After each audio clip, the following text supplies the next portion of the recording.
Hey guys, can you believe it's the last weekend of the 2024-25 racing season? And it's also one of those rare occasions where we have a double header of local racing action on a Saturday. Down in Cape Town, there's racing at Hollywoodbets Kenilworth, and on the Highveld, the meeting we're concentrating on now, there's racing at Turffontein on the Standside track for an 8-race program that gets underway at 12 o'clock. Good to have you along for the preview of this Highveld meeting. I do think that the short price favourites at the beginning of the day will no doubt be used as bankers in certain legs of exotics, because it does get a little bit more trickier towards the latter part of the day. Maybe play with a little bit more cover, take a smaller percentage, stand in the queue at least to collect some of the dividends that will be paid out as far as the exotics is concerned. Have that kitty ready for the big grand finale on Sunday at Hollywoodbets Greyville. Now, with the first race getting underway at 12 o'clock, you of course need to be on 5 minutes prior to that if you are going to be putting on a Hollywoodbet Punter Challenge entry. Put your selections through, play the bet slip, and put yourself in line for that double life-changing jackpot prize that is on offer.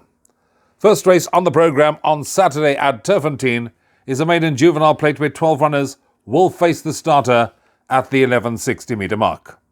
Money has come for number 11 Queensland from 2-1 into 1.52-1. Number 2, Clever Trevor, from 2.5-1 is out to 2.86-1. Alarming drift about number 7, Umzumgeli Wengati, from 2.5-1 out to 4.5-1, and is 5-1 and upwards the others. I like the look of the favourite here, and I do think that Governor Arena and Mark Khan can get us off on a winning note. This was a decent debut that this horse ran first time out over the course and distance, when finishing second, beaten 2.1 lengths by the winner. Queensland would have gained with the benefit of that one under the belts, coupled with the fact that the horse that finished behind in third was a horse called Wise Counsel, and a horse that finished downfield in 7th position called Windsor Silk, have both come out and won and franked that form line. And with any amount of natural progress that is expected, Queensland should go one better. So 11 Queensland, the selection to win it, ahead of number 7, Umzumgeli Wengati, for third number 12, Rifle Queen, and fourth number 3, Force Publique. Second race is the opening leg of the place accumulator. 12:35 is the off time. 7 fillies will line up for this maiden juvenile plate at the 1160 metre mark. Precious little to choose between the top 2 in the betting. Number 5, Sister Ship, is at 1.11 on hollywoodbets.net, while number 6, Stormy Day, from 2-1 has come in to 1.86-1, the Argentine import. It's 5-1, bar those 2 runners quoted. I'm going for the one that's had a run under the belt, and that's number 5, Sister Ship. I thought ran an absolute cracker on debut over the course and distance. Despite the fact that she got bumped at the start, she really finished that race off very nicely in the closing stages. She would have gained from the benefit of that run under the belt. And a horse that finished in 7th behind her was a horse called Surprise Party that has subsequently come out and franked that form line. Also a horse that with any amount of natural improvement, we can expect her to go one better. So 5, Sister Ship, ahead of 6, Stormy Day, 2, Gaslight Dancer, and 7, Vimanos, the selections in the second. Pick 6 starts. Race 3, you need to be on at 13:10. A merit-rated 100 handicap, where 9 runners will face the starter at the 1,000 metre mark. 4, Chieftain, from 2-1 has come into 1.82-1. 5, One Fell Swoop at 3.57-1. 5-1, the chances of 1, Karate Kid, and 2, Cosmic Star, 8.33-1, and upwards bar those. Chieftain is attracting the market support, and Gavin Arena pretty much could win this one. However, I'm going for a bit of value. I like the Tony Peter runner, number 5, One Fell Swoop, with Callan Murray on board. This horse was literally just touched off in the closing stages last time out. That was over 1,100 metres at this track. She now drops back to 1,000 metres, and for this run, she gets the blinkers refitted, and I think that's probably what swayed me to have another look at her. Also, she's having her peak run, her third run after rest on this occasion, which should make her cherry ripe to once again give the boys a good run for their money. So I'm going 5, 1 Foul Swoop, ahead of 4 Chieftain, 1 Karate Kid, and 9 Tchaikovsky. Race 4 is the first leg of the first jackpot. You need to be on at 13.45, a merit-rated 84 handicap, where 13 runners will line up at the 1,000 meter mark. And this is where it starts really getting very, very tricky, because you're probably going to need at least 3 or 4 of them to safely see you through this leg. 9 2020 Vision from 2 to 1 has come into 2.27 to 1. 4 Rafa Bay 2.5 to 1. 11 Faithful Neo from 7.14 has come into 6.25 to 1. 8 to 1 about number 1 Don't Shoot the Barman, and 10 to 1 and upwards the others. Where do we go?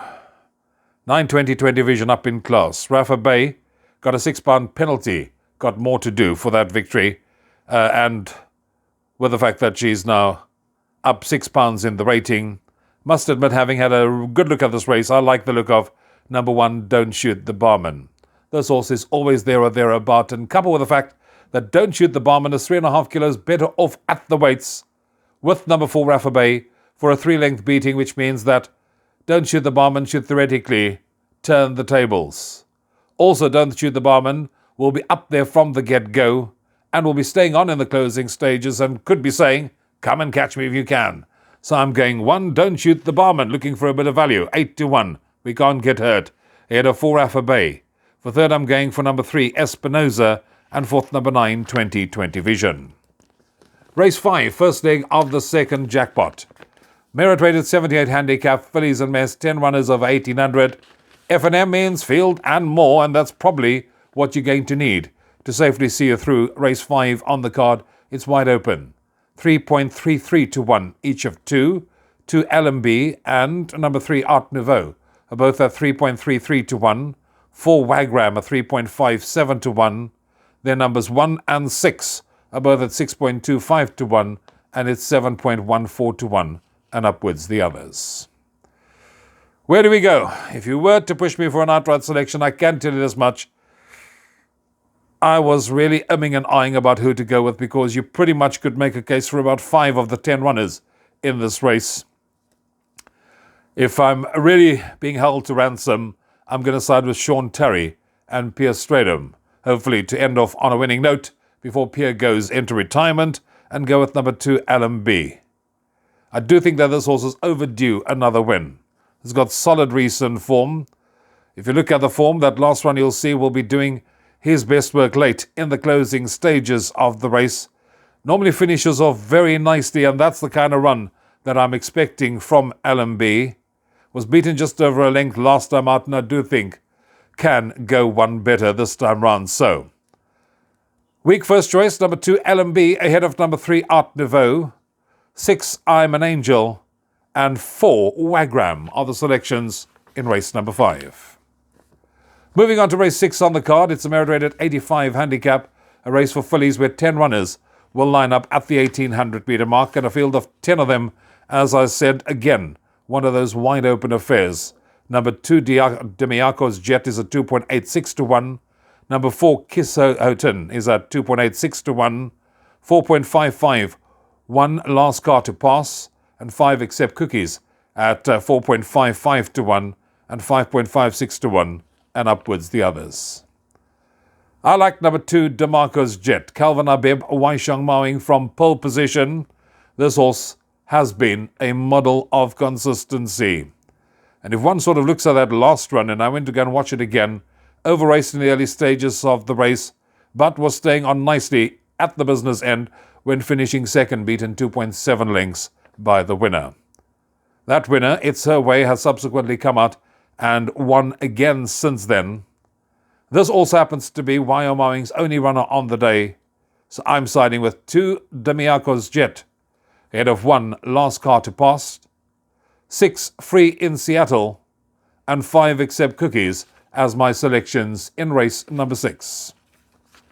Race 7 on the card, a merit-rated 100 handicap, where 10 runners will line up at the 1,400 metre mark, and again, another very, very tricky race to contend with. The betting has got number 7 Max the Magician at 3.03 to 1. 9 Xantha from 4 to 1 into 3.75 to 1. You can then get 6.25 to 1, 3 Sunset Riot, 5 Passage of Power, and 6 French Bolt, all at 6.25 to 1, 7.14 number 4 Argo Alley, and number 1 Grand Crescendo, and it's 10 to 1 and upwards the others. So you can see they're pretty much priced up on top of each other here. You probably could make a case for each and every one of them that is in the betting. And I'm going to be siding here also with a horse that represents a bit of value, and that's number 4 Argo Alley. I thought that was a very good comeback run when finishing 4th, beaten just over 3 lengths by the winner last time out. Was staying on nicely in the closing stages of that race. She'd also strip a whole lot fitter, having her second run after rest. She's ideally distance suited. She's had 6 runs to date for 2 wins over the distance. She's from the stable of St. John Gray, and I do think she'll give us a good run for our money. So I'm going 4 Argo Alley, ahead of number 7 Max the Magician, 6 French Bolt, and 9 Xantha. That takes us on to the last race on the programme, which is race number 8, a merit-rated 84 handicap. 13 runners will face the starter at the 1400 metre mark, and it still doesn't get easier as we end the day, because it's 3.33 to 1 the field here. You can get 3.33, number 9 Open Highway, and number 10 Nayaka 3.33 to 1. It's then 6.25, number 6 Shinto Shrine, and number 10 Fostanova at 6.25 to 1, 8.33 to 1, and upwards the others. I'm siding with one of the joint favourites in the last race and going for number 13, Nayaka, purely on the strength of that last run when second to a horse called Jan van Gooyen, who is incidentally going to be lining up on Sunday at Hollywoodbets Greyville in the Grade 1 Champion Stakes. This horse has got solid recent form, stayed on when second last time out, that was over the course and distance. Does take on the older brigade, but carries a nice galloping weight of 54.5 kilograms, and I do think can go one better and bounce back to winning ways. So I'm going 13 Nayaka to beat number 9 Open Highway. For third, I'm going with number 4 Willow Express, and fourth, I'm going with number 6 Shinto Shrine. And that takes care of the preview of racing at Turffontein on the Highveld on Saturday afternoon. One of 2 meetings that we will be looking forward to and enjoying on the afternoon. Trust you'll find the winners, bull the kitty, so we can give it a full go for the grand finale on Sunday. Till next time from me, Rouvaun, you take care. Cheers for now.